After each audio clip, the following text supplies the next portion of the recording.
The Abandoned Pizzeria, Day 2. I have made part 2 of my book, 5 Nights Camping with a Puppet. So far, this is part 2. Part 3 will be out soon, and I'll probably put part 1 or day 1 at the end of the video or in the description if I know how to. So I've wrote a small bit, not too much, because this is not the full day 2, but let's start. The Abandoned Pizzeria, Day 2. August 11th, 2017. It was 7:30 AM and I had just woken up. Everyone but Sir was still asleep, so I walked over to the centre of the campsite and started talking to Sir about what he thinks about the paranormal.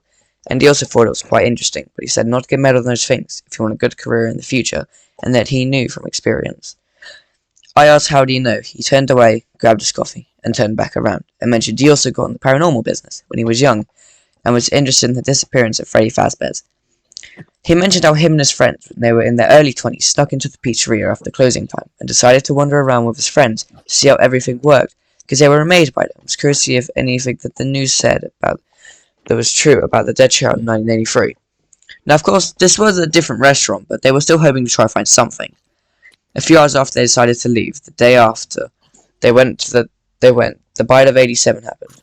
Apparently, person got to Mangle and started messing with its head, and just a few seconds later, his head was gone.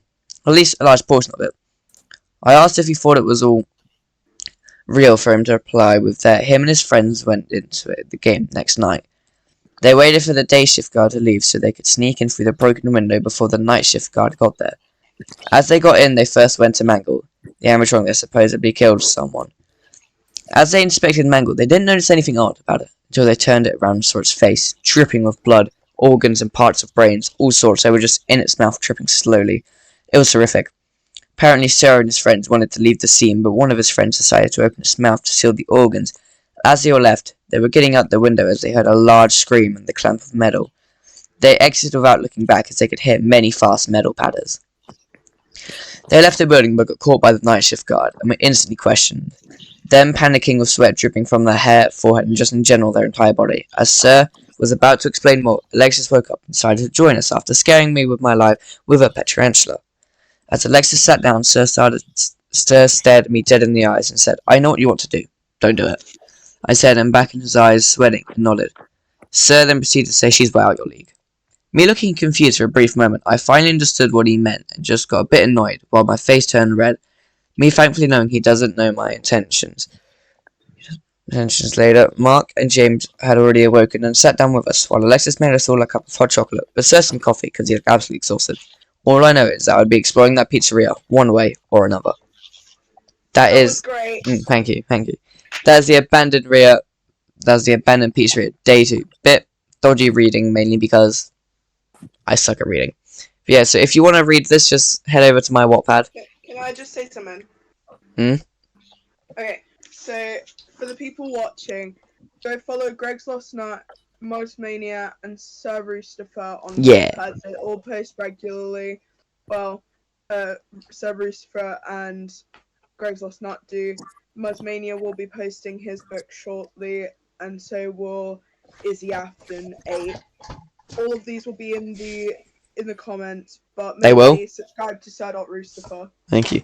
Now, probably check out mine and MuzzMania's. Don't check out GreggsLostNut, because that's just like FNAF X Reader and Springtrap and Mike stuff. That's not mine. Are you sure? Anyway, but yeah, if you want to read the story, head to my Oh yeah, never mind. Well, go to GreggsLostNut. Don't go to IzzyAfton because that's just sad. Anyway, if you want to read my story, head to my Whatpad. I might link. I don't know how really. And this will be the story. But Whatpad, create your own stories, read other stories. Like for example, if I want to read a book about dragons, let's see what they got here. Mine might be on there. Maybe, but they got some great books. If you want to read a let's see. If you want to read a book about fairy tale, let's think. I'm just gonna search up fairy tale. About D&D by IzzyAfton 8. Fairy tale. See? Among Us. Speaking of that, there's probably even there's even Among Us books. So just great would recommend. Blame Izzy for getting me on this.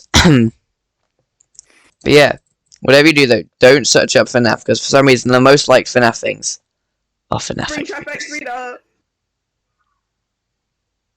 FNAF X reader. FNAF. There's no good things. That's why I'm pulling out my book, because I want an actual decent FNAF thing.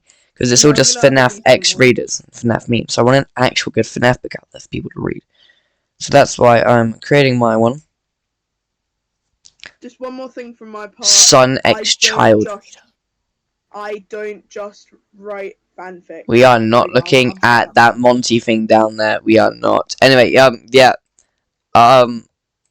Would recommend, subscribe, and adios. Adios.